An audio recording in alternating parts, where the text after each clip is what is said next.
Hello everyone, I am doing this video mostly for documentation. So I've been working on getting everything to fit. I was messing with putting the vents back on and it fell. It's pretty windy today.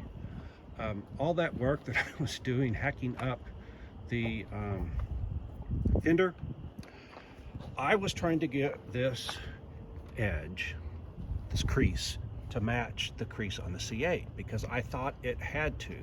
So earlier today, I took pictures, but I don't have a video. I got a straight edge and put it all the way down.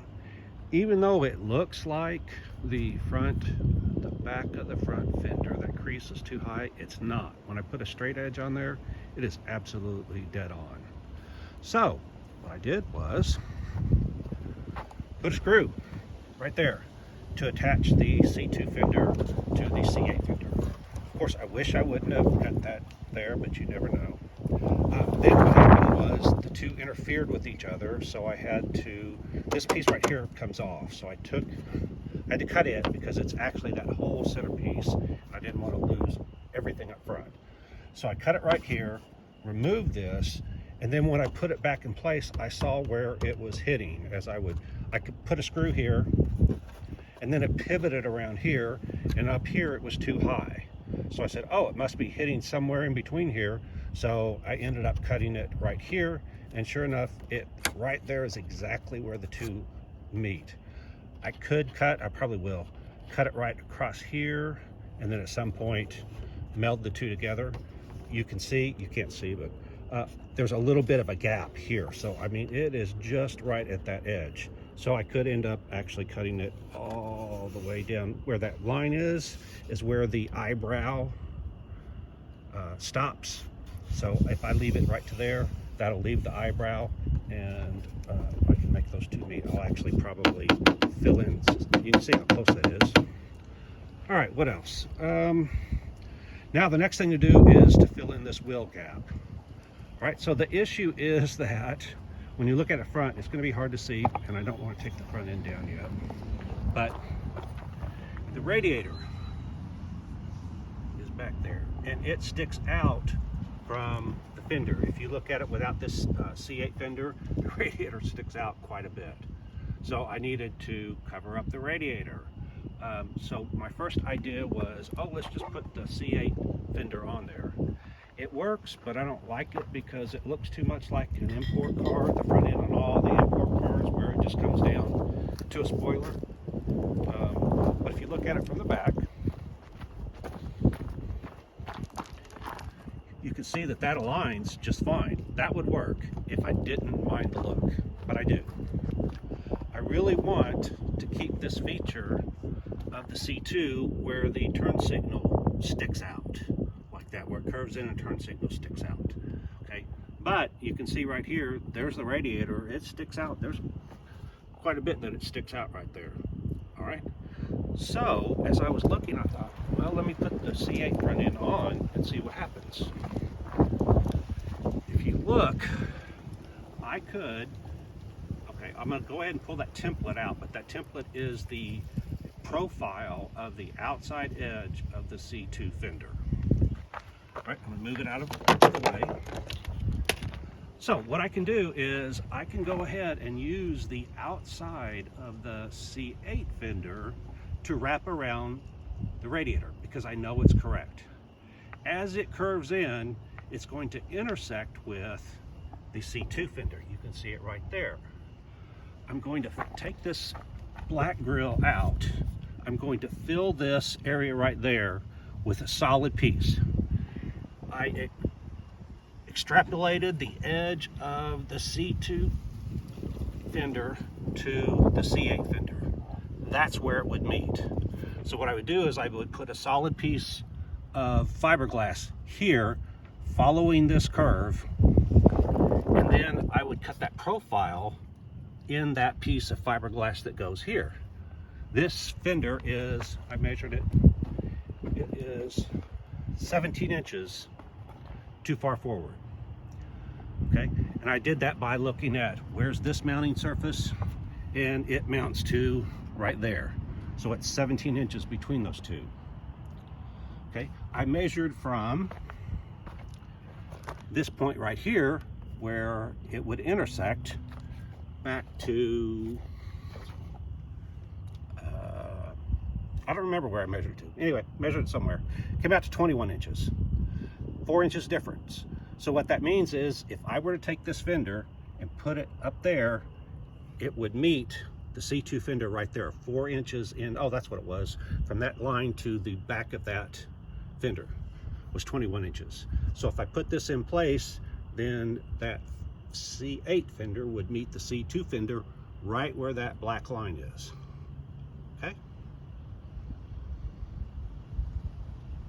Let's see. So what's going to happen is the C2 fender is going to be in front of that back line, and then the C8 fender will take over from that point, and it will come out. Let me get the camera. I have to excuse my camera work. There we go. All right. So it will come here, then it will come out, and it will cover up this radiator and right here. So it comes forward for a little bit, come in, curve in, and meet right there. So you can see it'll come forward a little bit, curve in, and then meet right there. I'm blocking off part of the radiator, one of them. Actually, there's two here and two in the back. So I'm blocking off, so it might cause cooling issues. I might go ahead and leave this grill in place. I might, when I cover it with fiberglass, drill holes in the piece of fiberglass so at least some air can get through. I might replace it with a mesh and paint it orange. I don't really know. I'm going to have to just see what happens and what it looks like. But anyway, that's my basic approach. I'm getting ready now to, I have a big piece of this thick paper. So what I'm going to do is come along here and put the paper on top of here and mark this shape right here. Okay, so that's, you can see that's where that edge is. Okay, then I'm going to mark this outer edge here. All right, I'm going to take that paper, put it on top of here, align this edge with this right here. So that's where this front edge will be when it's mounted. This would almost work except for this cutout for this headlight. It would require a big notch here. Well, I don't know where to put that notch. So what I'm going to do is put that piece of paper on top of here, and then I'm going to draw the outline of that notch on the paper. Then what I'll do is I'll take that piece of paper, put it on top of this fender, or bumper is what they call it, and then where the notch needs to be cut, I will come in and I will mark it, and I will cut the opening so that this C2 fender will slide into that opening when I put the C8 fender on and then slide this over it. Now, obviously, I'm going to have some issues with all of this part too. So I'll have to figure out what to do there. I'm not sure. I'll wing it like I do most things. All right, anyway, that's my basic plan. Just so you can see, this is what it would look like if I left the C8 front end, which obviously I'm not going to do. But anyway, so you can also see that that's about the right height. In fact, it's a little, I purposely made it a little bit tall because I could push it back further. If I put it at the exact right height, I couldn't push it back very far. But what that means is that front end will slide underneath this C2 front end when I mount it. So all of this should fit underneath. It might cause an issue here because this doesn't curve quite as quickly, curve down quite as quickly as that. So I might have to cut the beak off of this nose. I think that's it. I do know there's going to be interference there because if you can see inside, right there, see that black spoiler? Okay, that is what this folds to.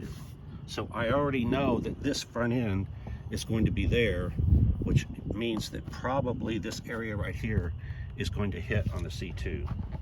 So what I'll do is, exactly like I said, I will go ahead and cut out the cutouts for the headlights. Then I'll push this back and start looking at what hits next and figure out what I have to cut off of this bottom part to get it to work.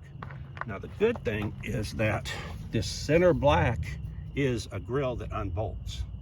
So I'll be able to unbolt that. So I'll really only be dealing with this bottom little piece right there, and when I get to that side the same way. So, all right. Well, hope everyone had a great day, and I'm going to call it quits for the day. Like and subscribe. Bye.